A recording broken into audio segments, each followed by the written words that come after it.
Hey everyone, this is Zanyunimo. I'm back again. Today's Friday, and I'm going to be doing what I like to call Failure Friday, in which I share a story of failure of the epic variety. When I was in junior secondary school, I had a dental issue involving my two canines on the top. And the issue was the fact that they were baby teeth and they had not yet been pushed out. Furthermore, the adult teeth had actually grown in over top of my teeth. So I had two extra teeth in my mouth, and 11 and 12-year-olds aren't really known for their tact. So I often got the question, "What's wrong with your teeth?" And so, because my wit knew no bounds, I would reply with, "What's wrong with your face?" Anyway, I got tired of answering that same question over and over again after about the 30th time I answered it. So one day I asked my mom, "What do I do to get them to stop asking that question?" And she said, "Well, you're probably never going to get them to stop asking that question. What you're going to get them to do is laugh at your answer." So she told me that the next time somebody asks me what's wrong with my teeth, say something incredibly sarcastic, like, "I'm a shark. I'm growing a second row of teeth. I'll have a third row in a couple of months." Because, sharks have 3 rows of teeth. But I could never get that out of my mouth without laughing. Because I thought it was literally the funniest thing I'd ever heard. So one day, when this little kid, a sixth grader, comes up to me and he sees the messed up tooth situation and says, "What's wrong with your teeth?" And completely deadpan, just, "I'm a vampire." The kid just gave me the most terrified look, and he goes, "Seriously?" I'm like, "Yes." And he goes, "Oh." I just sort of backs away slowly. What makes this even better is that a couple weeks later, I was sitting in a corner somewhere in the field behind the school, and I was reading a book, just sitting there minding my own business, reading a book during recess. And this girl comes up. I really hated this girl. I don't remember what her name is. We're just gonna call her Erica. She comes up to me and literally steals the book right out of my hands. And of course, I get up and I start screaming at her, "Give it back, it's not mine."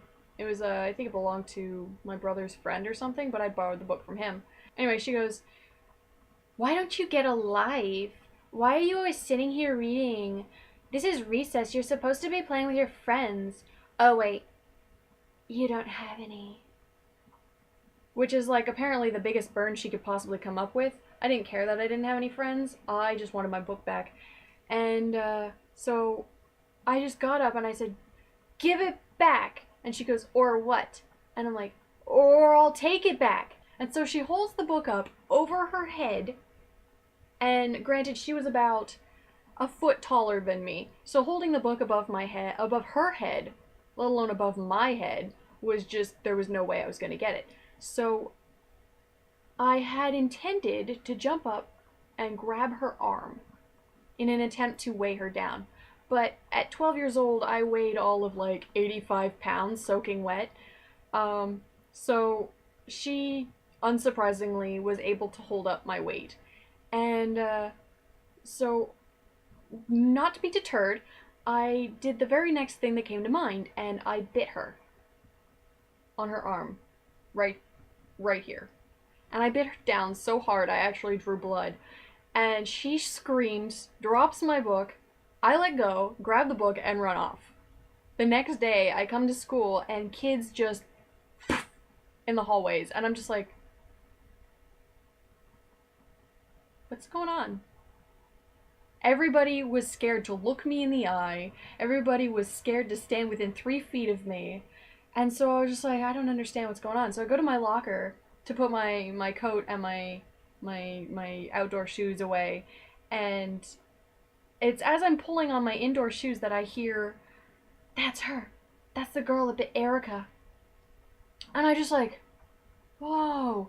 And I turn around. There's these two kids, maybe, around my age, who are like whispering to each other and giving me like these sidelong looks. And I go, "You guys talking about me?" And they're like, "No." And they just sort of walk off in opposite directions. And I'm like, okay, I think I know what this is about. But I didn't. I didn't know what it was about. I thought it was about me biting Erica, but it was actually about what I'd told that sixth grader 2 weeks prior. And my best friend, my only friend, comes up to me in class, like later in the day, and she goes, "So what's this I hear about you being a vampire?" And so I realized at that moment that everyone was scared of me for being a vampire. That everyone believed in the deepest, most terrified depths of their hearts that I was a vampire and that I would suck their blood if they got too close. And I'm not even sure if the teachers ever found out about it because nobody said anything. I think Erica was just too terrified to tell anyone that she'd been bitten by a vampire. um, well, at least not anyone in authority, but lots of kids knew about it, and it sort of turned me into a pariah after a while, but I didn't really care because I liked my privacy and I liked sitting in a corner reading a book, and I didn't want people bothering me. So that was it. So if you want to hear more fail stories of epic proportions, why don't you just go ahead and click like and subscribe down below, and I will see you again on Monday for my next Merriment Monday with some more entertainment for you then. And I will see you then. Bye.